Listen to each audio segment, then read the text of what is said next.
আম গাছে মুকুল চলে আসার পর যতক্ষণ পর্যন্ত আমের মুকুলগুলো আমে রূপান্তরিত না হয় ততক্ষণ চিন্তার অবকাশ থেকেই যায়। ফলন বেশি পাওয়ার আশায় এই সময় আমাদের মনে নানা প্রশ্নচিহ্ন ঘুরপাক খায়। গাছে এই সময় আমরা কি স্প্রে করব, কিটা স্প্রে করব না, কি মেশাবো, কি মেশাবো না, কিংবা গাছের জন্য কতবার স্প্রে করা এই সময় সঠিক হবে। এক্ষেত্রে আমি শুধু একটা কথাই বলবো যে আপনি গাছে একবারই স্প্রে করুন, সেটা সঠিক সময় বুঝে নিখুঁত টাইমিংসে। তাহলে কিন্তু 3বার 4বার 6বার স্প্রে করার কোনো প্রয়োজন পড়বে না এবং রেজাল্ট কিন্তু আপনি সব থেকে ভালো পাবেন।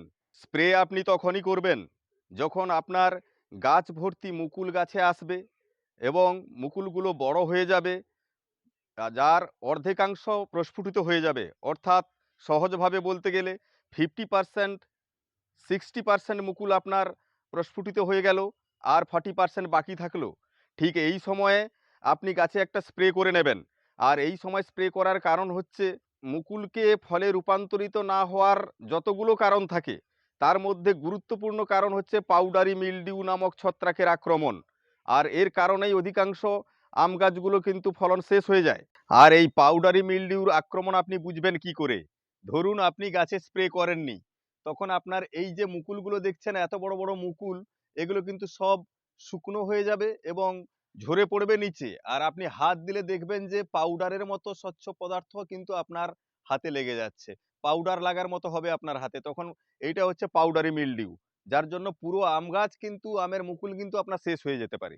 পাউডারি মিলডিউ ছত্রাক যদি আপনি কন্ট্রোল না করতে পারেন তাহলে আপনার গাছ ভর্তি মুকুল আসবে, মুকুলের ভারে আপনার ডাল ভেঙে পড়বে, কিন্তু ফলন আপনি পাবেন না। আর এই পাউডারি মিলডিউ ঠেকানোর জন্য যে ছত্রাকনাশকটি সবচেয়ে ভালো কাজ করে, একটু খরচ ব্যয়বহুল কিন্তু যার কোনো বিকল্প হয় না, এটা হচ্ছে সিনজেন্টা কোম্পানির অ্যামিস্টার টপ, যার কম্পোজিশন অ্যাজোক্সিস্ট্রোবিন 18.2% আর ডিফেনোকোনাজোল এটা 11.4%।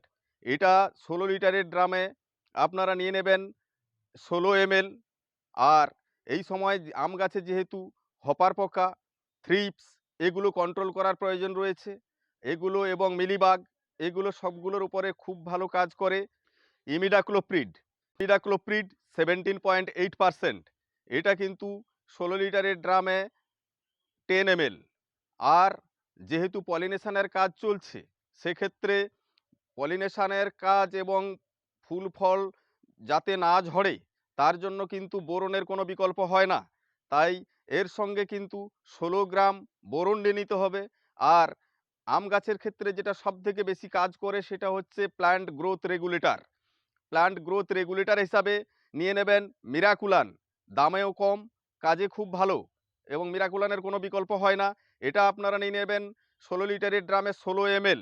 এবার সবগুলো মিশ্রণকে একত্রীকরণ করে, অর্থাৎ ছত্রাকনাশক হিসাবে আপনি নিলেন অ্যামিস্টার টপ, আর কীটনাশক হিসাবে নিলেন ইমিডাক্লোপ্রিড, আর এর সঙ্গে নিলেন বোরন, আর তার সঙ্গে মেশালেন মিরাকুলান যথাযথ ডোজে যেভাবে আমি বললাম। তারপর সবগুলোকে একত্রীকরণ করে একসঙ্গে মিশিয়ে আপনি এটা স্প্রে করবেন বিকালবেলা 4:30 থেকে 5টার দিকে। কারণ এখন গাছে পলিনেশনের কাজ চলছে, যাতে পলিনেশনের কাজও ঠিক থাকে, আবার ওষুধগুলোও ঠিকঠাক কাজ করে আর পলিনেশনের কোনো ব্যাঘাত না ঘটে, তাহলে এই সময় উপকারী কীটপতঙ্গগুলো কিন্তু গাছে থাকে না। আর যত সন্ধ্যাবেলা হয়ে আসতে থাকে তখন অপকারী কীটপতঙ্গগুলো ভিড় করে। তাই সঠিক সময়ে যেহেতু কীটনাশক মেশানো আছে, আপনারা এই টাইমিংসটা বেছে স্প্রে করে নেবেন, তাহলে কিন্তু রেজাল্ট 3 গুণ পাবেন। আর এই সময় স্প্রে করার কারণ হচ্ছে যে ওই সময় থেকেই আম গাছে পাউডারি মিলডু নামক ছত্রাকের আক্রমণ হয়ে থাকে, যেটাকে কন্ট্রোল করার জন্য সঠিক টাইমিংস এটা। এর ফলে দেখবেন রেজাল্ট কিন্তু আপনি বহু অংশে বেশি পাবেন।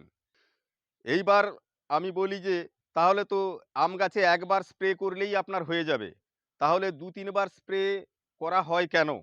সেক্ষেত্রে কিন্তু একটু বুঝে নেওয়ার প্রয়োজন রয়েছে।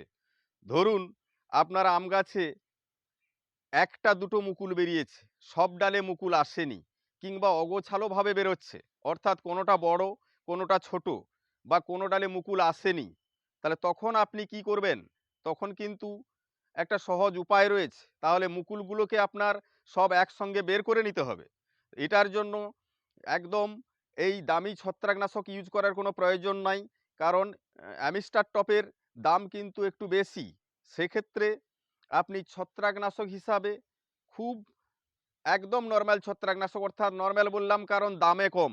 এক্ষেত্রে আপনি কার্বনডিজম ম্যাঙ্কোজেব যুক্ত একটা ছত্রাকনাশক নিয়ে নেবেন, যেমন সাফ অথবা স্প্রিন্ট। এটা লিটারে 2.5 গ্রাম করে। এর সঙ্গে নিয়ে নেবেন হামলা, যার কম্পোজিশন সাইপারমেথ্রিন প্লাস ক্লোরোপাইরিফস। এটা নিয়ে নেবেন লিটারে 1 ml করে।